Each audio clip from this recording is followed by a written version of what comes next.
예수님께서 예루살렘에 입성하실 때에 수많은 사람들이 환호하기 시작합니다. 호산나 호산나 다윗의 자손이여 우리 왕이여 라면서 그분을 환호하고 그분을 향해 마음에 있는 그 기쁜 감정들을 외치기 시작합니다. 자, 이렇게 되었다면 또 이전에 예수님께서 수많은 이적들을 통해서 병든 사람들을 고쳐주시고 또 좋은 말씀, 하나님의 그 귀한 복음들을 선포하시고 무엇보다 죽었던 나사로를 살렸던 이러한 장면들을 목격했던 사람들이 그 길에 쭉 늘어서서 종려나무가지를 흔들면서 호산나 호산나 다윗의 자손이여 이렇게 외치기 시작했다는 것이죠. 그러면 이러한 장면 이후에 펼쳐지는 장면은 어떠해야 할까요? 그 주님을 믿었더라, 그 주님을 메시아로 인정했더라, 그 주님을 참으로 믿어 하나님의 자녀가 되었더라 라고 이야기가 시작되면 참 좋을 텐데 여러분 성경을 보시기 바랍니다. 37절 말씀 다 함께 읽어볼게요. 시작.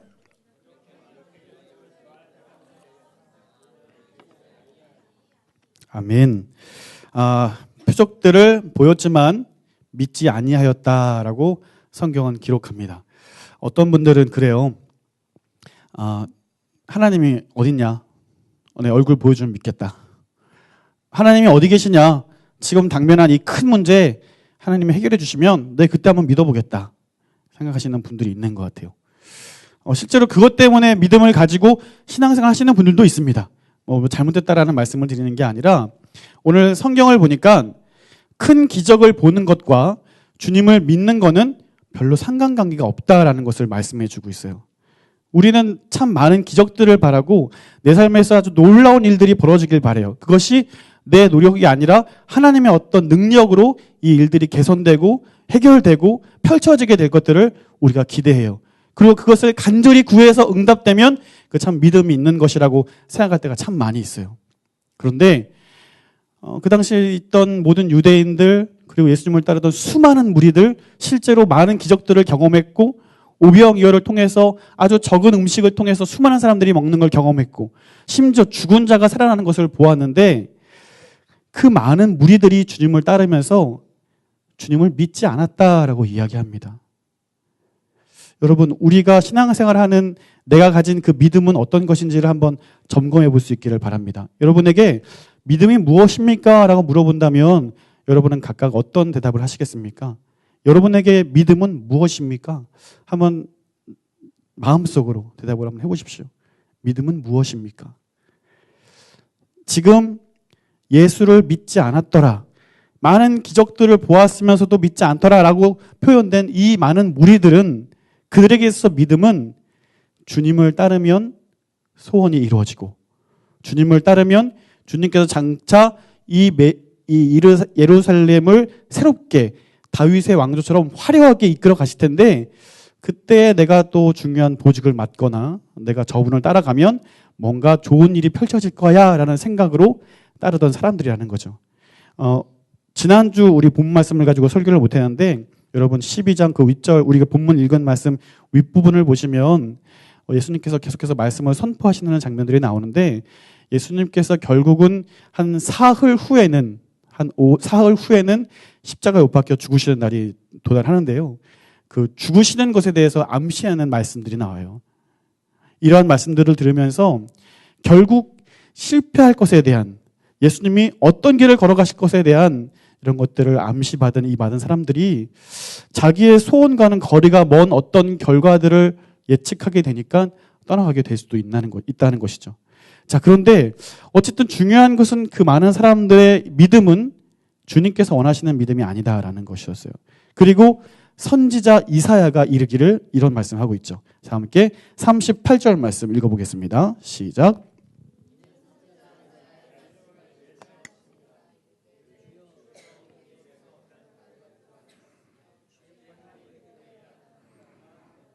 아멘. 들은 바를 누가 믿었으며 아무도 믿지 않았다는 것이죠. 자, 심지어 40절 말씀 보시면 다시 한번 그들이 믿지 않게 된 이유에 대해서 정확하게 말씀하시는데요. 우리 40절 말씀도 읽어보겠습니다. 시작.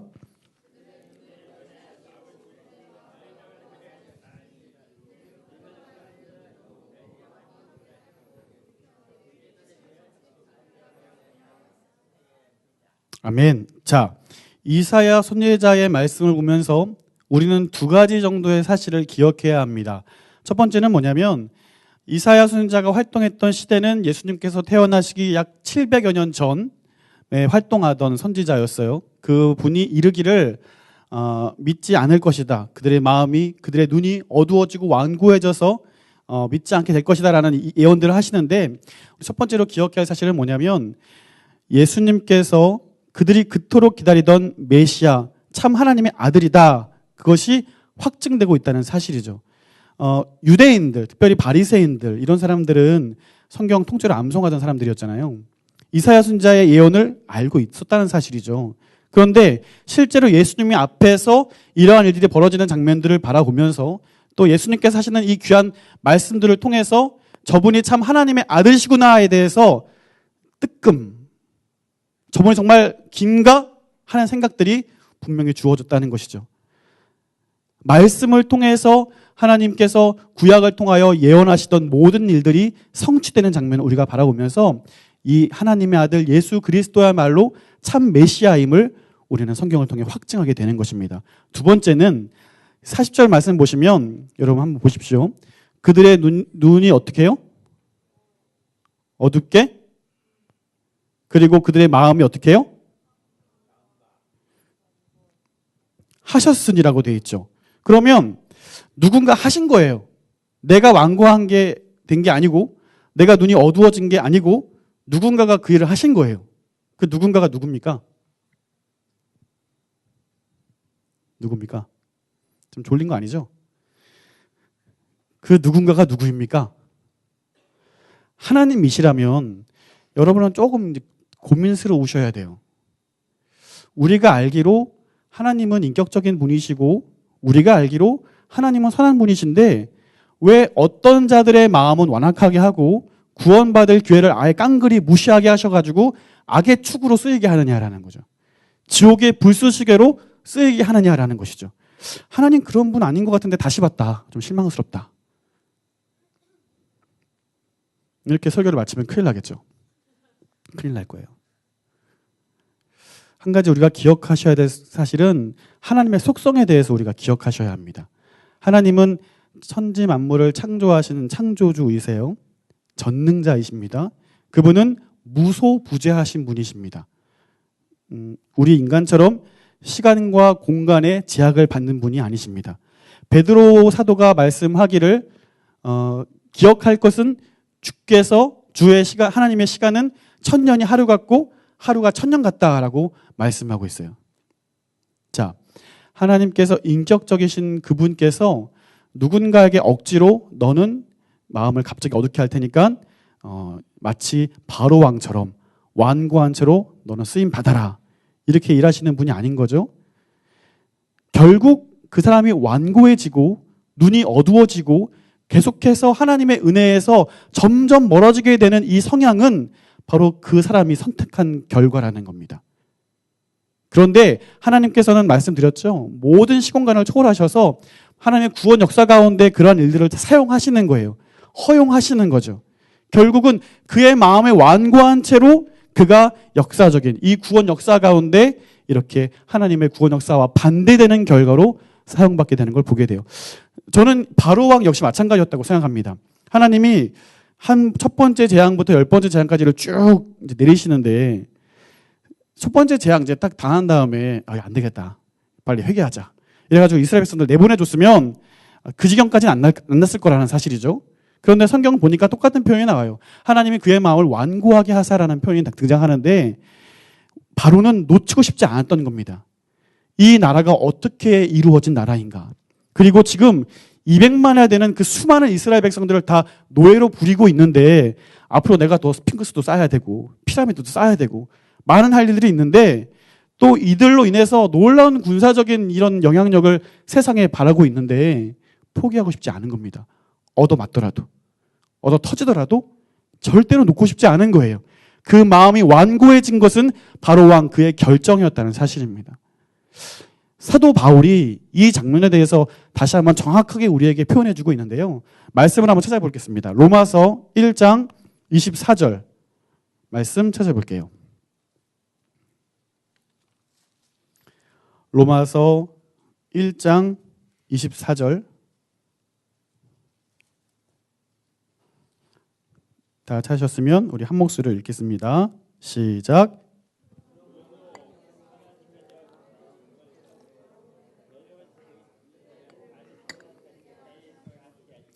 26절입니다. 시작. 이 때문에 하나님께 그들을 부끄러운 욕심에 내버려 두셨으니 곧 그들의 여자들도 순리로 쓸 것을 바꾸어 영리로 쓰며. 이번엔 28절입니다. 시작.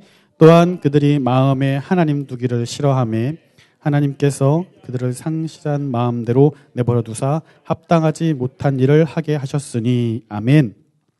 24절 말씀 먼저 보시길 바랍니다. 하나님께서 그들의 마음의 정욕대로라고 되어 있습니다. 그들의 마음의 정욕을 포기하지 않는 겁니다.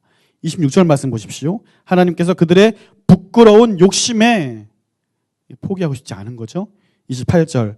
그들이 마음에 하나님 두기를 어떻게 해요? 이것은 그들의 적극적인 의지입니다. 하나님을 따르지 않기로 결정한 거예요.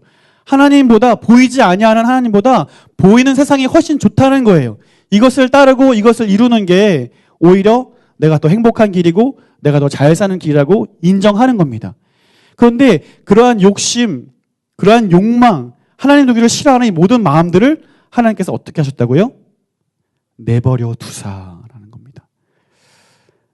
사랑하는 여러분, 하나님께서 우리에게 기회를 주실 때 우리는 우리의 꽉 찐 손을 펼 수 있는 그런 의지가 필요합니다. 하나님께서 우리에게 기회를 주세요. 지금 내가 하나님을 마음에 두기 싫어하기 시작했을 때 하나님께서 기회를 반드시 주세요. 그때 완고한 채로 가만히 있잖아요. 내버려 둠을 당하는 겁니다. 더 이상 은혜의 길로 나오지 못하도록 점점 더 은혜의 길에서 멀어지는 결과를 우리는 경험하게 되는 것입니다. 오늘 하나님께서 우리에게 은혜 주실 때 우리에게 하나님께서 선한 길을 보여주실 때 믿음을 가지고 주님, 내가 주님께 나아갑니다. 주님, 내가 이루려고 했던 나의 욕심과 욕망들 내려놓고 주님께서 원하시는 길로 나아가겠습니다. 이러한 모습이 우리에게 필요하고 사실상 이들에게 필요했던 것이죠. 여러분, 꼭 기억하십시오.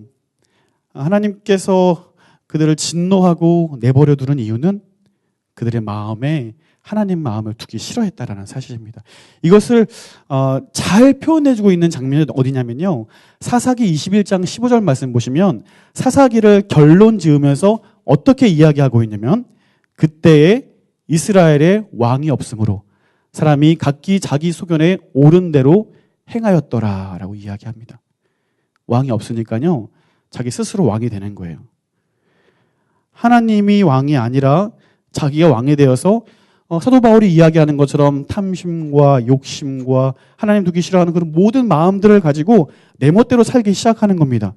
여러분, 사사기의 마지막 결론 이 말씀은요. 어떤 역사적인 진술이 아닙니다.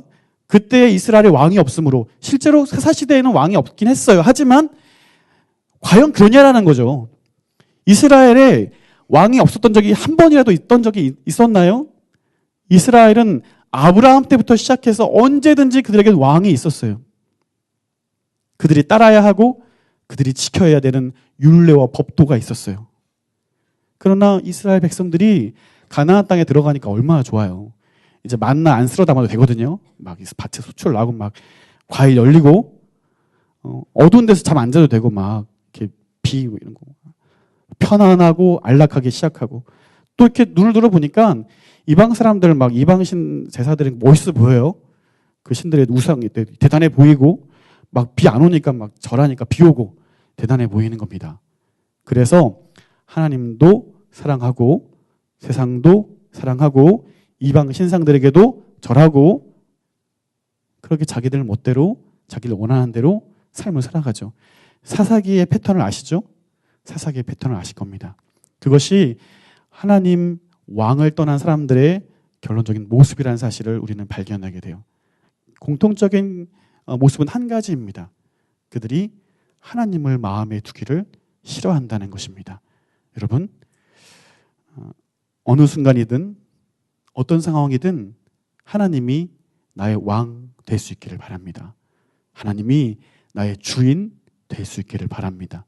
오늘 예수 그리스도께서 저와 여러분에게 요구하시는 믿음은 바로 이러한 믿음입니다. 수많은 사람들이 예수를 따르지만 그 믿음 아니라는 거예요. 믿지 않았다라고 사도 요한은 기술해요. 이들보다는 좀 한결 형편이 나은 사람들이 본문에 등장하죠. 42절 말씀 다 함께 읽어보겠습니다. 42절 시작. 다시 죄송해요. 요한복음 넘어오셔서 12장 42절 말씀 다 함께 읽습니다. 시작.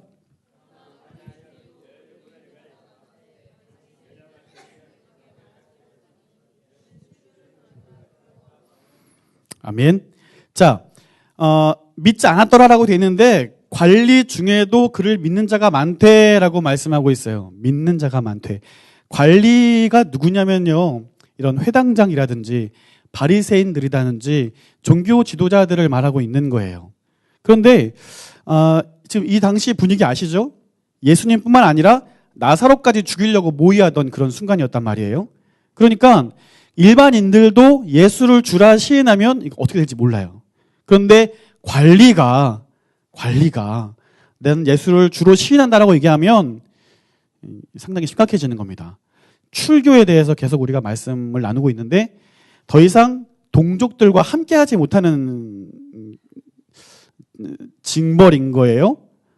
상거래도 할 수 없고 같이 대화도 할 수 없고 그들과 함께 예배할 수도 없고 완벽하게 분리되는 것을 말하는 겁니다. 그러니까 두려워하여라고 얘기하고 있어요. 이건 좀 진짜로 심각한 문제입니다. 저와 여러분이 매일매일 겪는 문제입니다. 우리가 하나님을 알고 하나님을 나의 하나님 아버지로 인정을 하지만 우리가 세상을 살아가면서 정말 하나님이 나의 왕이십니다. 나는 그리스도인입니다.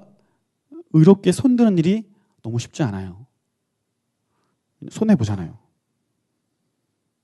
예수 믿는 것 때문에 결격 사유가 되잖아요. 실제로 뭐 면접 볼 때 교회 다니냐 안 다니냐 물어본다면서요. 주말에 영향이 있으니까 안 보면 되는 거예요. 근데 일부러 이력서에 기독교 안 써. 이래 본 적 있으십니까? 이거는 그냥 웃고 넘어갈 이야기가 아닙니다. 그 당시 관리들에게는 이게 너무나 위험한 이야기였어요. 그래서 마음으로만 믿는 거죠. 마음으로만. 감히 이야기하지 못하고. 저와 여러분들도 이런 때가 있지 않으십니까? 감히 이야기는 하지 못하지만 항상 내 마음으로는 나는 모태신앙이고 나는 기독교인이고 하나님은 나의 아버지이고 예수님은 나의 구원자이고. 그런데 이러한 모든 태도, 이러한 모든 마음가짐을 사도 요한은 좀 민망할 정도로 적나라하게 고발하고 있어요. 43절 말씀 다 함께 읽겠습니다. 시작.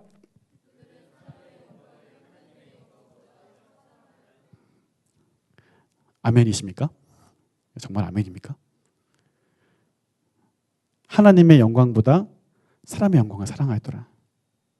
이 선언 앞에서 나는 하나님을 사랑합니다 이렇게 고백할 수 있을까요?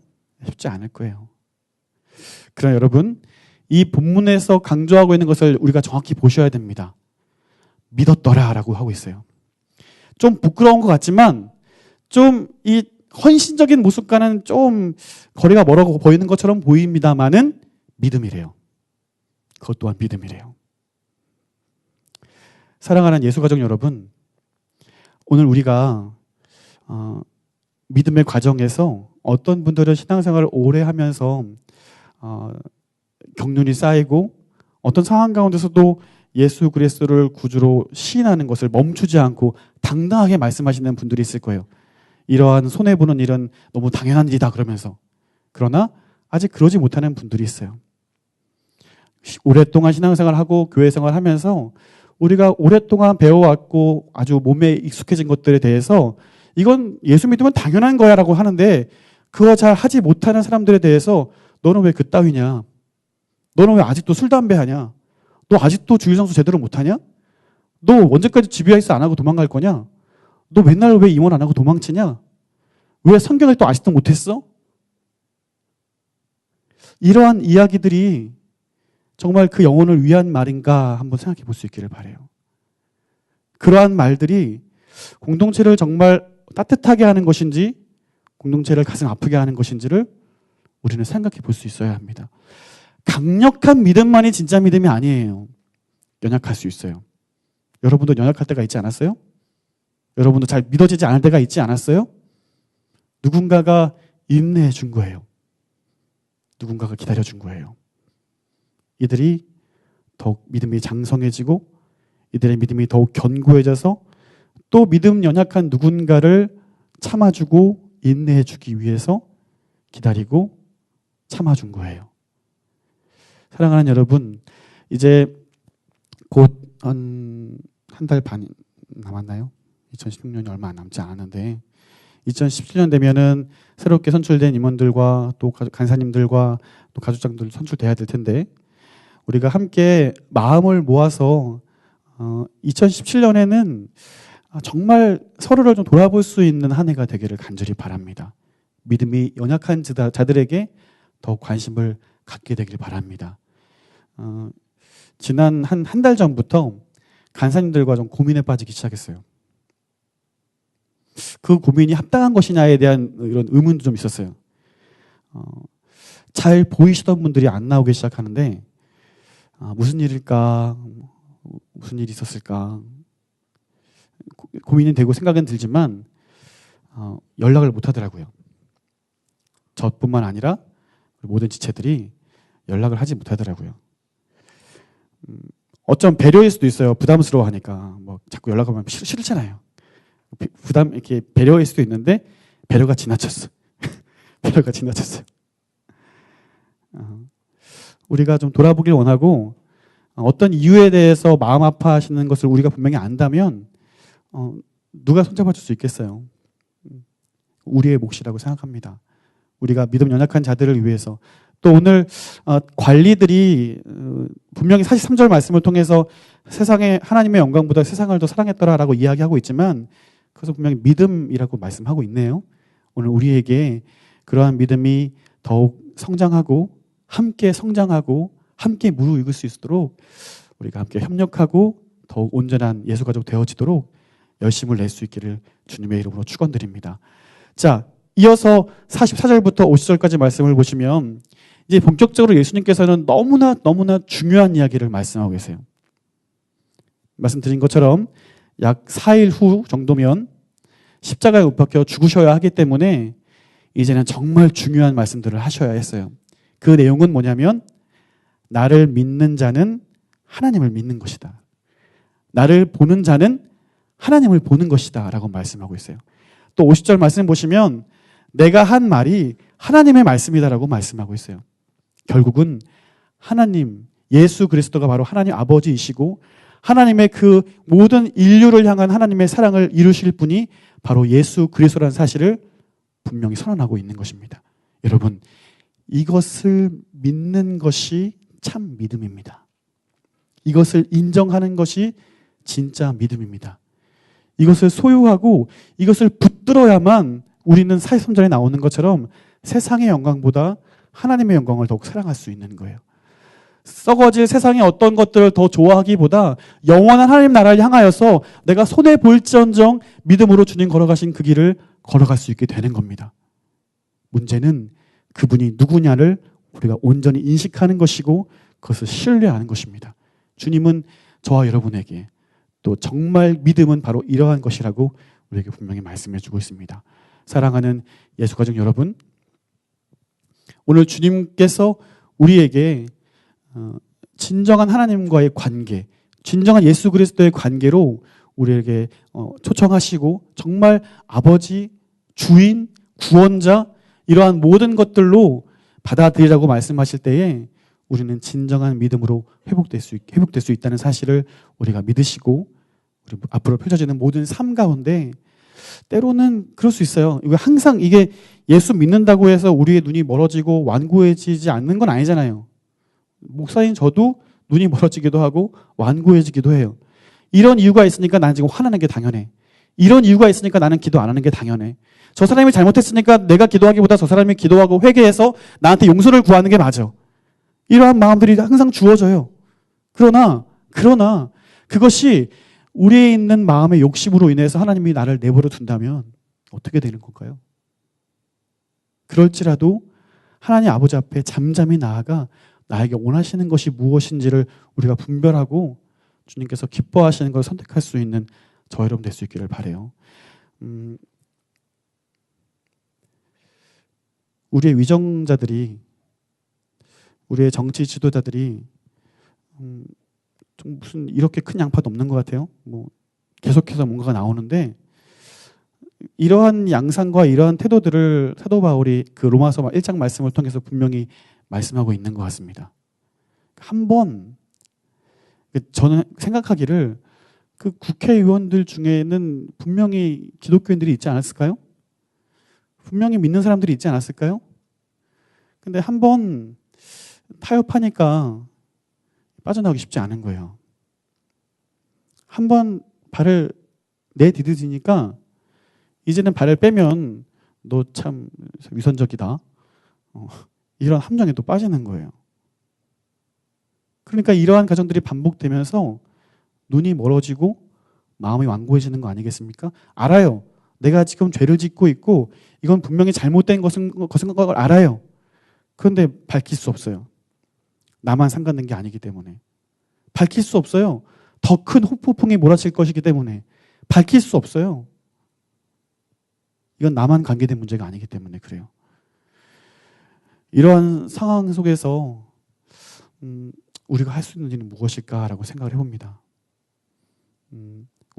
제가 지난 2주 전에 초등부 가서 예배를 설교를 한 적이 있는데요. 그 친구들에게는 이렇게 당당하게 선포했어요. 여러분들이 정치 지도자가 되어주라. 이 믿음을 유지해서 되라 얘기했어요.